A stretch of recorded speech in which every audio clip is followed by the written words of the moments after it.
Boa noite. Demorou um pouquinho, mas a gente conseguiu, né? A gente está sempre tentando chegar até os corações, sempre tentando levar uma mensagem de amor, de carinho, de acolhimento até vocês. Hoje a gente está aqui num cantinho reservado, preparado para abrir esse mês, né, de maio, que tem uma proposta de homenagear as famílias. É um mês geralmente voltado, né, para as famílias, para falar sobre esses laços afetivos que nos unem.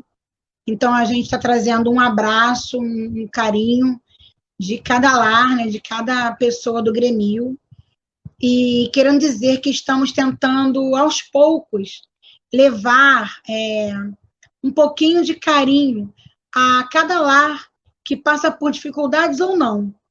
E hoje, para a gente poder começar, né, eu trago uma mensagem de um livro bem pequenininho que eu ganhei, e esse livro é um livro de bolso, eu ganhei de uma amiga, ela comprou para ela, mas como eu amo a Madre Teresa, ela me doou, me cedeu. Reflexões para a Alma, o nome do livrinho. Bem pequenininho, cabe na palma da mão. E a Madre Teresa tem uma mensagem para nós sobre o tema família. Ela diz assim, o título é A Família. A paz e a guerra começam em casa. Se nós realmente queremos que haja paz no mundo, comecemos a amar uns aos outros em nossas próprias famílias. Se nós queremos semear felicidade ao nosso redor, precisamos que as famílias vivam felizes. E essa é a mensagem singular da Madre Teresa, que nos vai calar fundo para a gente poder fechar os olhos e conversar com Deus. Dizendo assim: Mestre amado, Jesus, divino amigo, leve nossas orações, nossas preces, nossos sentimentos até Deus, Pai de amor e bondade. Acalma nossos corações, a fim de que possamos levar a tua mensagem até aqueles que conosco convivem diariamente. Que a tua luz, Mestre amado, em nome de Deus, Pai Criador, penetre cada lar, cada cantinho, cada cômodo. Penetre aqueles lugares mais difíceis, mas que tu sabes que um pontinho de luz é capaz de acalmar tempestades. Obrigada por tudo que nós temos, por cada casa, cada teto, mesmo o mais simples ou o mais luxuoso. Obrigada por termos a ti como sustento. Fique conosco agora e sempre, Jesus. Graças a Deus, que assim seja. Então, como a Madre Teresa colocou, né, a paz ou a guerra começa no lar. Começa justamente onde há um espaço de convivência, onde pessoas se encontram, duas ou mais, né? Às vezes muitas famílias se reúnem na mesma casa e tornam a convivência muitas vezes agradável, respeitável, outras vezes não, com algumas dificuldades. Mas o tema de hoje, ele é família, aperte mais esse laço. Porque o laço, quem tem habilidades manuais, pega uma fita e faz com perfeição um laço, um lindo laço. Eu admiro demais o artesão, sempre eu elogio, porque é uma habilidade que eu não tenho e que eu tenho assim muito carinho por quem com o maior cuidado, atenção, carinho, zelo faz alguma coisa. E os laços, eles são maravilhosos, são laços lindos. E também admiro aqueles que não têm essa habilidade, mas que se esforçam, que vão lá e fazem o seu laço, e enfeitam, e dão o seu melhor naquele laço, para tornar bonito, belo, um presente, um adereço. alguma coisa que vai encantar através do laço. E assim é a família. A gente percebe que nesse espaço de convivência, onde pessoas diferentes se unem, né? O homem e a mulher, e logo depois os filhos, fruto dessa união, são seres completamente diversos, espíritos que trazem as suas bagagens espirituais, muitas vezes envolvidos ou não naquela trama, algumas vezes muito comprometidos, outras vezes não. E então, o espaço de convivência faz com que muitas vezes esse laço não seja tão belo, tão bonito, tão vistoso. Mas o que vai nos fazer mais feliz ou não é esse esforço em criar uma habilidade de, com toda delicadeza, todo carinho, todo esforço, toda persistência, construir esse laço. Um dia, com calma, a gente pega depois cada uma fita e tenta fazer esse laço e vai se lembrar desse estudo, que é um esforço contínuo em tornar a nossa casa, a nossa família, um belo laço. Apertar esse laço para ajustar. E aí, logo a gente traz do Evangelho segundo o Espiritismo, né? A gente não pode deixar de citar as obras básicas, né? Kardec, com todo esforço, ele organizou, né, as obras básicas, e no Evangelho, no capítulo 14, no item 8, ele traz um tema bem interessante, que é parentesco corporal e parentesco espiritual. Essa é a dificuldade desse laço ficar bonito. Por quê? Numa mesma família, vamos encontrar espíritos que vão ter um parentesco espiritual e outros que nem tanto, não necessariamente, mas terão um parentesco corporal. Então, eles se misturarão nesse espaço. E aí Kardec fala assim, junto com os espíritos, né? Os laços de sangue não estabelecem necessariamente os laços entre os espíritos. A gente já sabe disso. E aí fala, o corpo procede do corpo, mas o espírito não procede do espírito, porque o espírito existia antes da formação do corpo. Não é o pai quem cria o espírito de seu filho, ele só lhe fornece um envoltório corporal, mas deve ajudar em seu desenvolvimento intelectual e moral para fazê-lo progredir. Então, uma vez que o pai, na figura do pai, mas quer dizer, o pai e a mãe, trazem esse corpo, né, com a sua hereditariedade, com a sua composição física, espiritualmente ele não detém essa criação. Tanto é que são filhos de Deus, são empréstimos para nós.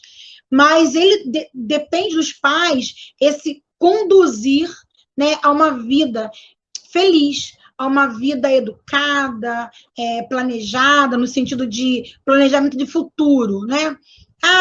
Não quer dizer que eu não planejei meus filhos, eu não planejei esse casamento. Não, a família se estabeleceu, se constituiu, o planejamento pode ser e deve daqui para frente. Porque nem sempre, quando a gente planeja, faz tudo certinho, organiza, e se casa e tem os filhos, e nem sempre isso é sinônimo de felicidade. A felicidade, ela é construída.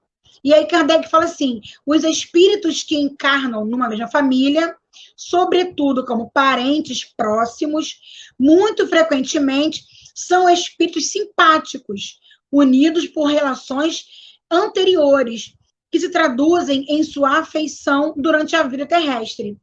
Mas pode também acontecer que esses espíritos estejam completamente estranhos uns aos outros, divididos por antipatias, olha aí, igualmente anteriores, que também se traduzem em seu antagonismo na Terra, servindo-lhe muitas vezes de empecilho. Então, o Evangelho é claro quando ele traz essa questão da anterioridade. é um tema muito propício à anterioridade, que ela vai direto, né, bate literalmente encontro com a reencarnação, que é um conceito espírita e também de outras religiões, mas é um conceito muito atual e também muito antigo.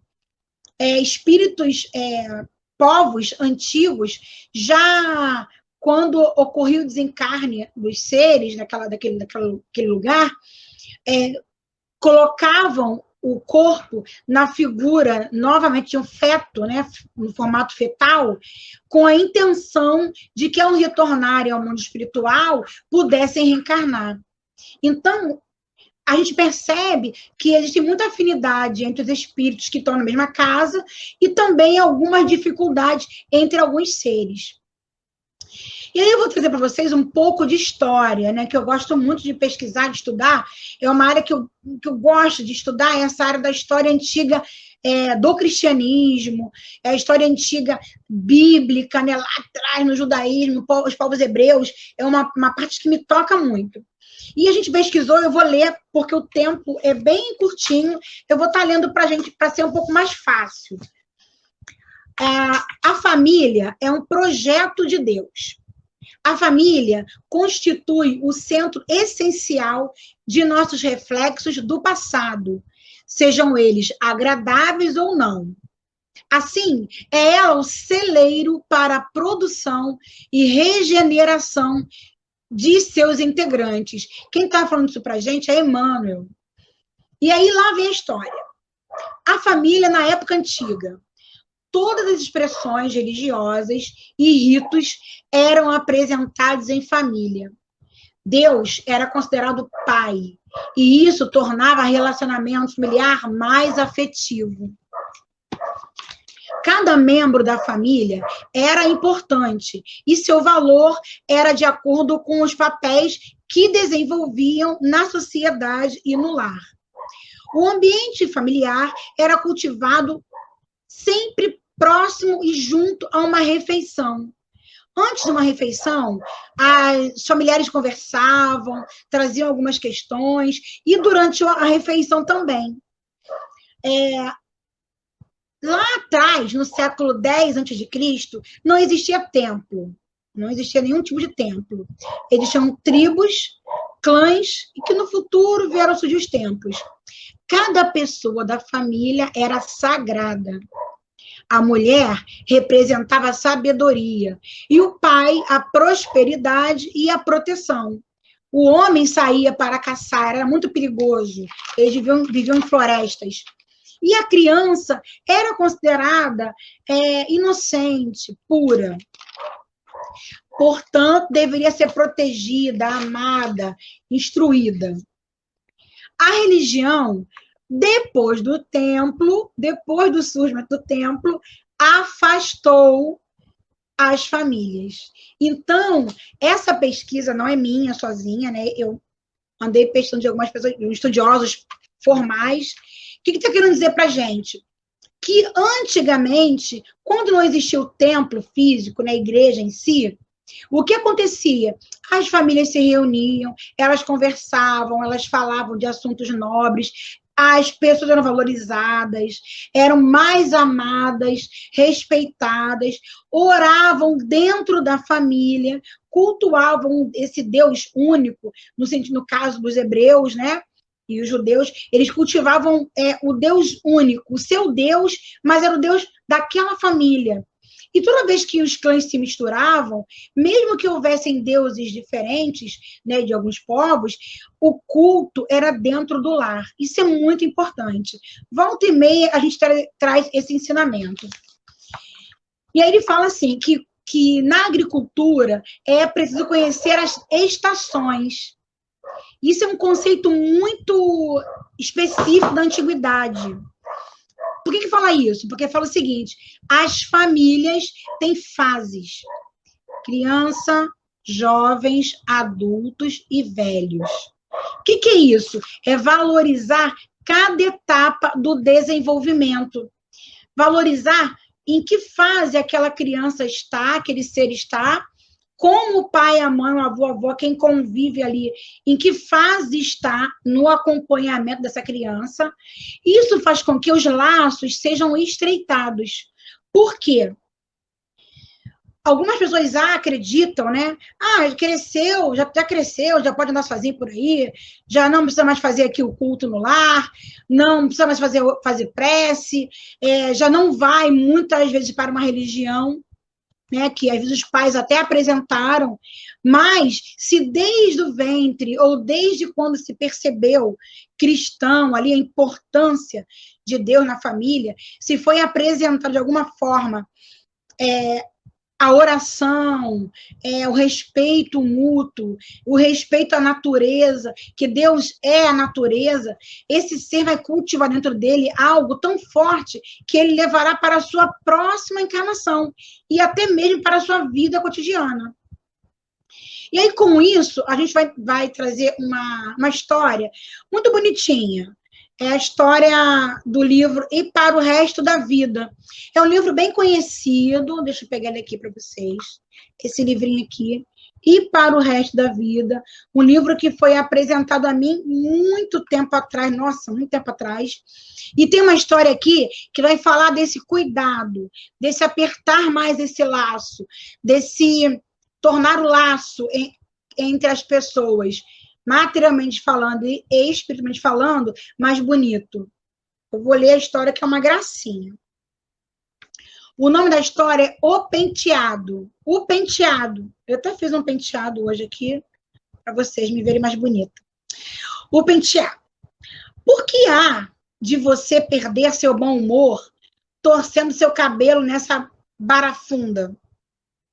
Perguntou meu pai, quando me encontrou chorando de raiva, porque eu era muito menina e não tinha a habilidade necessária para fazer o penteado da moda nos tempos de colégio. É a moda, lamentei-me. Só o meu nunca fica direito.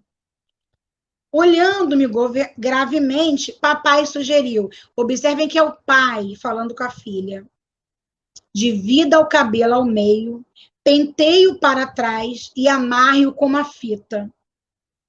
Atendi-o, embora desajeitadamente, e ele acrescentou: agora use-o assim durante uma semana, e se metade das meninas de sua classe não copiarem de você, dou-lhe 100 cruzeiros. Pensei comigo que ele era incrivelmente ingênuo. Com 100 cruzeiros, entretanto, era uma fortuna a que não podia resistir.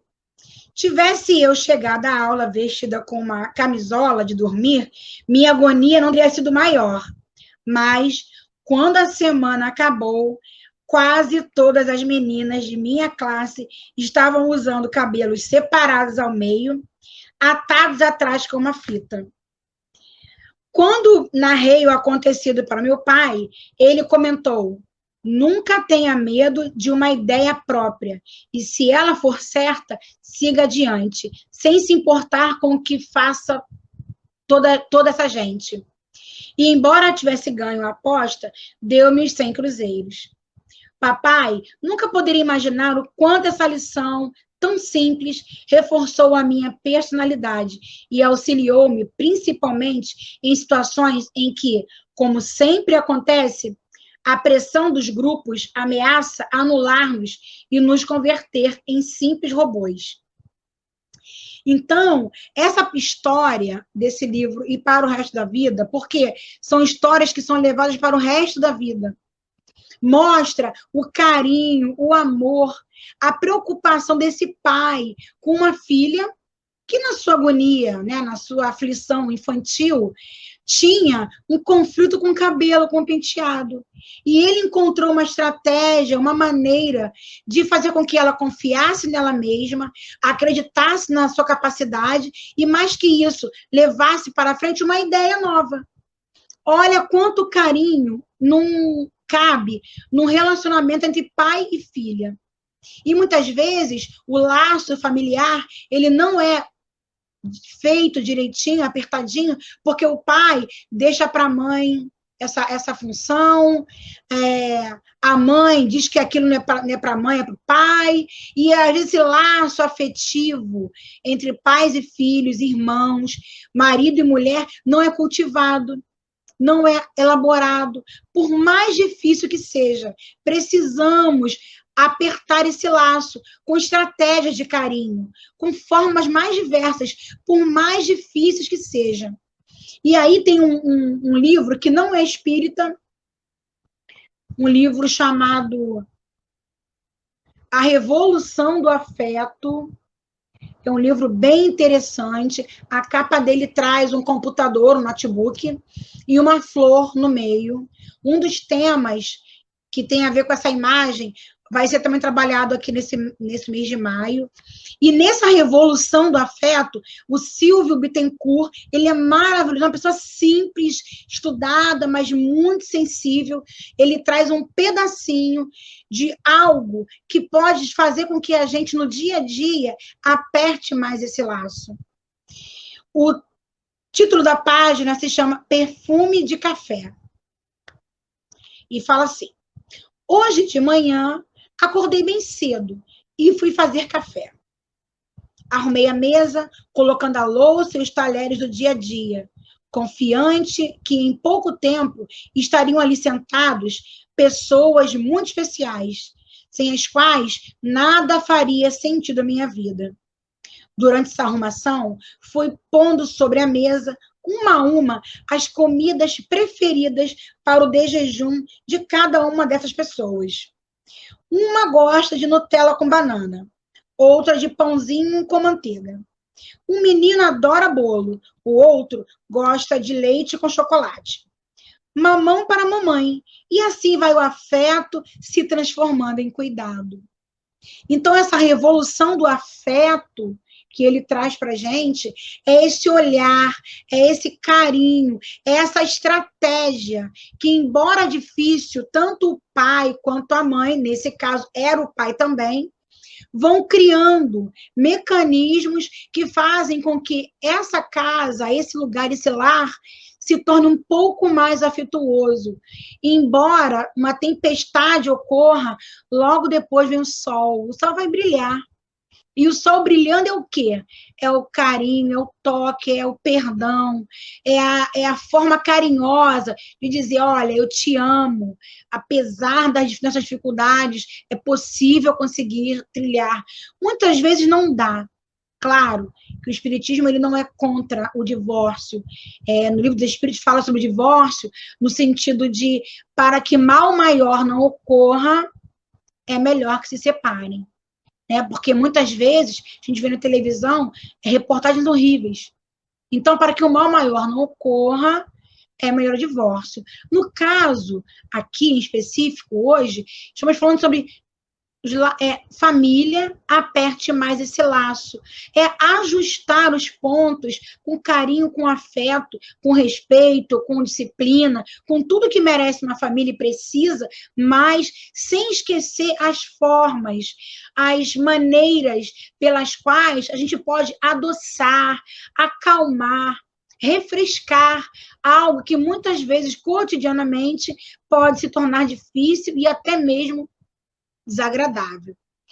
E aí a gente vai lembrando, que a gente pensa na religião, e aí eu vou trazer a experiência de Joana de Cusa, que viveu na época de Jesus, e que ela trazia um conflito interno, Era um conflito em que ela queria seguir o mestre, e o marido dela não concordava, era uma pessoa importante para a época, e ele não concordava.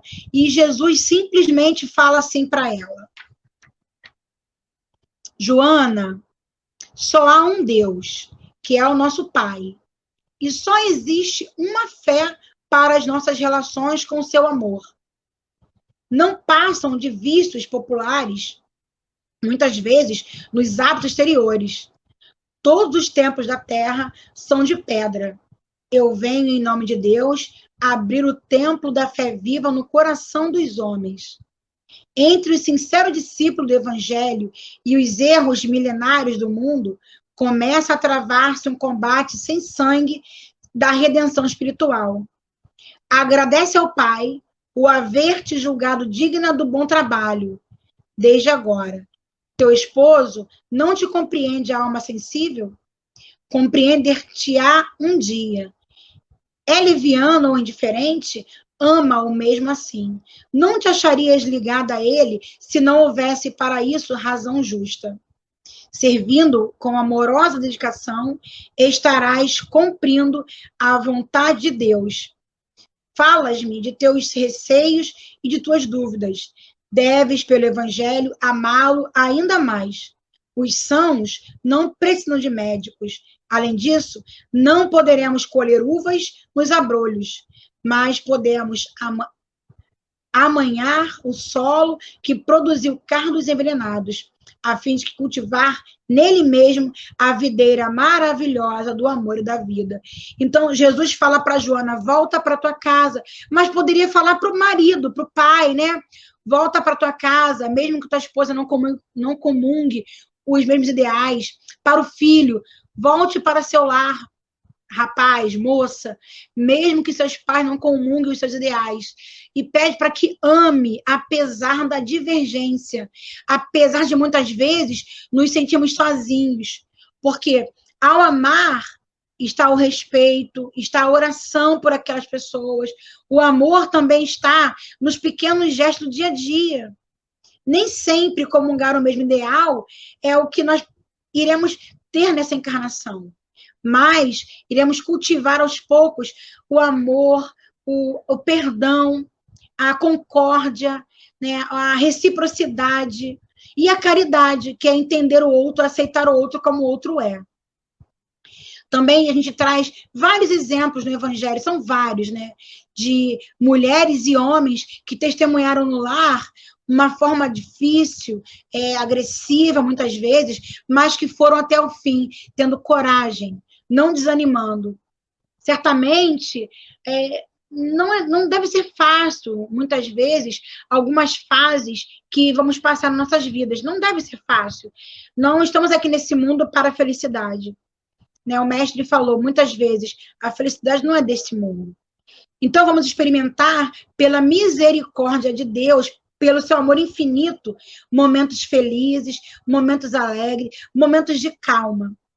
E hoje em dia, em especial, passando pela pandemia, que nos encontramos nos nossos lares, muitas vezes longe de eventos, de festas, muitas vezes longe até de alguns familiares, vamos experimentar, de alguma maneira, ou a solidão por estarmos sozinhos, ou a ingratidão, e também podemos experimentar a dor, né? A dor da perda de um ente querido, a dor de saber que a doença chega e nos bate a porta, mas que a mensagem do mestre, que é uma mensagem futurista, de esperança, né?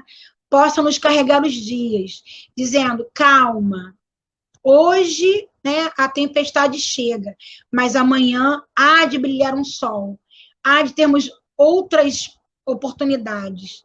Então, que os nossos laços afetivos, espirituais e materiais possam ser reforçados a cada dia, a cada manhã, e que possamos orar juntos, né, ou sozinhos, para que nosso lar seja abençoado, amparado, para que tenhamos força, fé, por mais difícil que seja, e que durante essas dores, essas dificuldades, possamos ter lucidez, calma, paz no coração. E assim como disse Madre Teresa na página inicial, que a paz seja a escolha certa que nós possamos ter, e não a guerra. E que se infelizmente a guerra aparecer em algum momento, que possamos lembrar que logo após uma tempestade vem a calmaria. Então, que nessa noite de hoje, sintam-se abraçados, acariciados, acolhidos, e que possam surpreender a si mesmo, amando-se, respeitando-se como um cidadão desse lar, né, dessa família, tendo uma voz, um momento só para você, isso é muito importante, mas que jamais o egoísmo nos afaste daqueles a quem temos gratidão ou mesmo compromisso espiritual. Que Deus nos abençoe, que possamos nessa noite estar mais voltados para Deus e que eu possa ter trazido um pouquinho do carinho, do afeto, daquilo que nós viemos buscar nessa noite. Então, que cada família possa receber uma bênção de luz, um carinho do Grupo Espírita Missionários da Luz e que possamos lembrar que não estamos sozinhos. E se alguém se sente só, busque ajuda, chama, pede ao mestre, ao guia espiritual, que se sentirão acolhidos, amparados. Vamos fechar então nossos olhos e agradecer a Deus por tudo, dizendo assim: Jesus, mestre amado, muito obrigado por tudo que somos e obrigado pelas oportunidades que nos fazem melhores a cada dia. Que o esforço, mestre querido, em buscarmos a Ti, nos dê coragem para nos ajudarmos e ajudarmos aqueles que estão conosco no lar, nas ruas, no trabalho, e mesmo aqueles desconhecidos, mestre amado, que nosso amor, nossa vibração de paz possa chegar até eles. E aqueles que se encontram acamados no seu lar ou hospitalizados, nos asilos, orfanatos, nas ruas, possam receber a tua luz, o teu amparo, a tua cura, mestre amado, material e espiritual. Em teu nome, Jesus, mas acima de tudo, em nome de Deus, possamos estar com os corações ligados a ti, a fim de que a esperança nos traga o consolo e o conforto, hoje e sempre. Graças a Deus. Que assim seja.